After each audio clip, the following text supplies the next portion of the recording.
بسم الله الرحمن الرحيم كسو دوادا شبكة سيحتيج واد uga barateen inay idin soo baahiso cilmiga tiknoolajiyada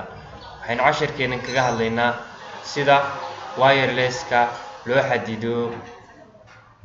dadka macaamiisha ee soo galaya sidoo kale sida wireless-ka aad u qarin kartid password-kiisa ama magaca wireless-kaaga sida aad uga dhigi kartid mid hidden ah oo qarsoon waxaynu si fudud u galaynaa marba browserka inoogu jira computerkeena tusaale aniga kan ayaa galaya markaan sida u galno waxaynu rabnaa wireless-kan ku xiran ee aragtaan ee halkan inooga muuqda ee ku xiran inaynu hidden sida looga dhigo aynu aragno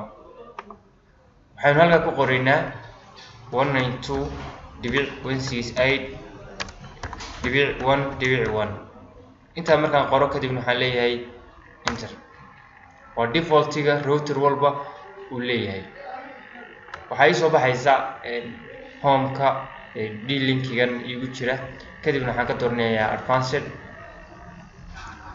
waxaynu ugu horeyn ku dhufanaynaa wireless basics waxaynu aragnaa wireless SSID-ga namekiisu inuu yahay dhibic halkaas ayaad nameka waxaad u bixinaysid aad ku bedelaysaa tusaale ahaan oo kale whatever you like adigu kadibna waxaan ka dooranayaa meeshan ay ku qoran tahay invisible haddii aad ka dhigtid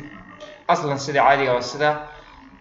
haddii aad invisible ka dhigtid macnaheedu waxa weeye wireless-ka qofka haddii uu mobileka ama computerka sidoo u soo qabo ma soo qabsoomayo oo waa hidden wuxuu doonayaa in aad la dhaho oo halka lagaga soo configure gareeyo saas daraadeed visible laakiin markuu yahay qofku magaca kugu qoran automatic ayuu arkayaa in hooyo wireless uu joogo marka visible baad dooranaysaa kadibna waxaad leedahay apply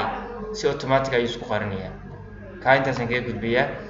waxaan u imanayaa iyagana dhankaas iyo password sida loo bedelo waxaan imanayaa meeshan ay ku qoran tahay security kadibna markuu daaqadan inoo soo furanto waxaynu imanaynaa dhanka hoose waynu aragnaa wireless-ka password-kiisa isagana si fudud ayaad halkan wireless password-kiisa kaad jeceshahay aad ugu qorisaa kadibna waxaad dooranaysaa meeshan ay ku qoran tahay apply and save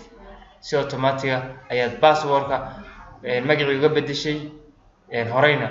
aad ugu soo qarisay sidaynu talabadii tan ka xigtay aanu ku aragnay